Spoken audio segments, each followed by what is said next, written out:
La mística. Una aproximación. En primer lugar, nos preguntaremos, ¿qué es la mística? La palabra mística procede del griego mystikos, que significa cerrado o misterioso. Dicen los expertos que la mística es la experiencia de llegar a la máxima unión del alma con lo sagrado, algo normalmente muy difícil de alcanzar. El grado máximo de esa unión se verifica mediante el éxtasis. Podemos aproximarnos a la mística desde dos ópticas diferentes. Primero, como un movimiento espiritual que aconteció en un momento concreto de la historia de la Iglesia y que también fue muy importante desde el punto de vista literario. Y también, sencillamente, como una forma de espiritualidad.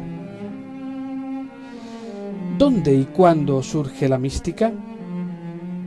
Como muchos otros movimientos, la mística española tiene antecedentes en las corrientes europeas de pensamiento y espiritualidad. En los recién reunificados territorios nacionales se desarrolló principalmente en Castilla, Andalucía y Cataluña. El momento clave para su desarrollo fue durante el siglo XVI. ¿Qué factores propician el surgimiento y el desarrollo de la mística? Los especialistas están de acuerdo en que son tres los elementos que coinciden en el tiempo y que favorecen el impulso de la mística. De un lado, la gran tensión espiritual de la lucha contra el avance del protestantismo en Europa. Por otro, el fluido contacto con los países del norte de Europa, especialmente Alemania, donde ya se había desarrollado el misticismo durante la Edad Media. Finalmente, el fervor de lo íntimo como reacción al humanismo. Podemos distinguir entre tres formas de enfocar la mística.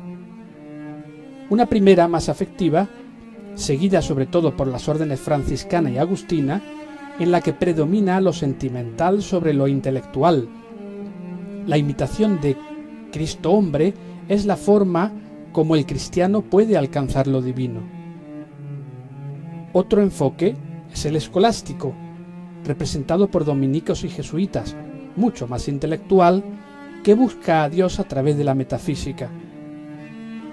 Y el tercer enfoque es el que adoptan los carmelitas. Suele llamársele corriente ecléctica, porque armoniza las dos tendencias anteriores. Es además la más representativa del misticismo español. Como figuras relevantes dentro de la mística encontramos nombres como los de Fray Luis de Granada, entre los dominicos, San Pedro de Alcántara, Fray Juan de los Ángeles o Fray Diego de Estela, entre los franciscanos, los exponentes máximos de la mística en la orden carmelita, San Juan de la Cruz y Santa Teresa de Jesús, pero también nombres conocidos como el agustino Fray Luis de León o el jesuita San Francisco de Borja. Particularmente importantes fueron tres personajes en la mística española, hitos religiosos, literarios y espirituales del siglo de oro. Santa Teresa de Jesús, que escribió prosa de gran trascendencia como Las Moradas y Camino de Perfección. San Juan de Ávila, muchas veces olvidado, y a quien se atribuye el famoso soneto No me mueve mi Dios para quererte, musicalizado muchas veces, incluso con músicas de los Beatles. Y San Juan de la Cruz, que trasladó su propia vivencia mística a poemas que son la cúspide de la poesía española de todos los tiempos, como el Cántico Espiritual y La Noche Oscura del Alma. Veamos brevemente cuál es el itinerario místico. El fraile cartujo Bernardo Fontova, 100 años antes de San Juan de la Cruz, ya nos indica en su Tratado Espiritual de las Tres Vías que la unión del alma con Dios se establecía siguiendo tres etapas, fases o vías: la vía purgativa, la vía iluminativa y la vía unitiva. En la vía purgativa, El alma se purifica de sus pecados mediante la penitencia y la oración. Las atracciones del mundo no tienen que ser malas de por sí, sino tan solo por el gusto que provocan en la memoria, que le impide a ésta estar solo dirigida hacia Dios. La oración y el sacrificio son los principales medios purgativos. El segundo paso es la vía iluminativa.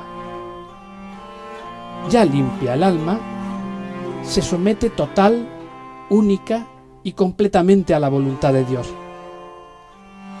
El alma se halla completamente vacía y dispuesta a entregarse a la sabiduría oscura, que no necesita de la comprensión de las cosas. Es el camino de la fe. En este momento todo tipo de tentaciones acechan, pero hay que seguir la luz de la fe mediante una continua introspección en busca de Dios. Pero se ha de ser humilde, ya que si Dios no quiere, es imposible la unión mística. La decisión solo le corresponde a Él. Finalmente, según los quiera Dios, puede llegar la vía unitiva. Si se alcanza ese estadio, puede producirse el éxtasis que anula los sentidos. Solo los elegidos lo alcanzan y ninguno es capaz de describirlo con palabras. En ciertos casos se describen fenómenos anormales, como los estigmas, la levitación o la bilocación, asociados al éxtasis.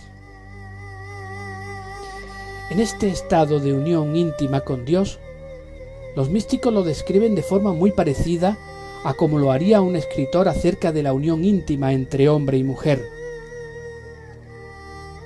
Y por otro lado, los místicos sienten también la misma pena que produce el desamor, con solo pensar que Dios los abandone, o el desasosiego de no experimentar de continuo esa unión íntima con Dios.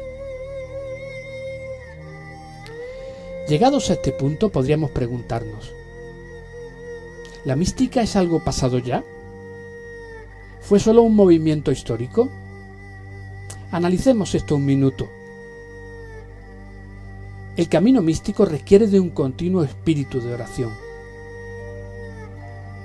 Esa oración continuada a lo largo de toda la jornada es lo que se denomina presencia de Dios, y quienes la viven hablan del gozo que produce. Ya nos dijo Jesús, permaneced en mí y yo en vosotros. Y el capítulo 15 de San Juan nos sigue diciendo claramente, como el sarmiento no puede dar fruto por sí, si no permanece en la vid, así tampoco vosotros, si no permanecéis en mí. Yo soy la vid, vosotros los sarmientos. El que permanece en mí y yo en él, ese da fruto abundante, porque sin mí no podéis hacer nada. El que no permanece en mí, lo tiran fuera como al sarmiento y se seca. Luego los recogen y los echan al fuego y arden. Si permanecéis en mí y mis palabras permanecen en vosotros, pediréis lo que deseéis y se realizará. La forma de permanecer en Jesús es la oración.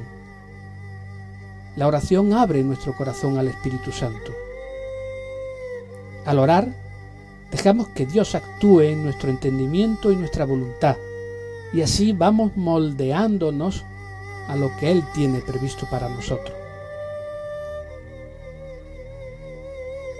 La oración puede ser pronunciada o solo pensada, y en ella podemos expresar deseos de intercesión, de arrepentimiento, de reparación, de alabanza, de entrega, o simplemente estar en la presencia de Dios.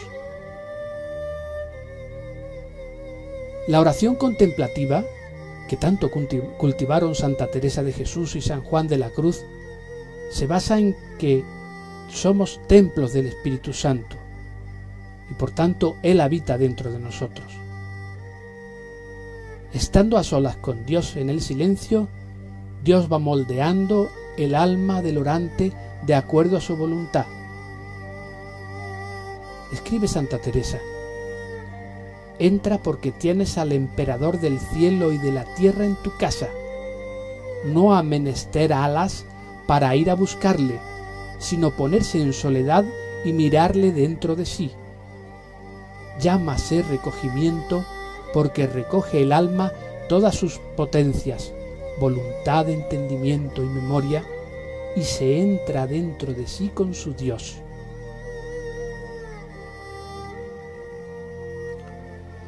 ¿Es la contemplación algo reservado para frailes o monjas de vida monástica?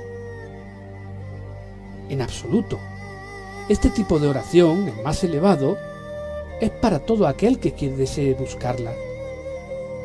Santa Teresa de Jesús dice que la oración contemplativa es la fuente de agua viva que Jesús promete a la samaritana, y que la promete para todo aquel que beba.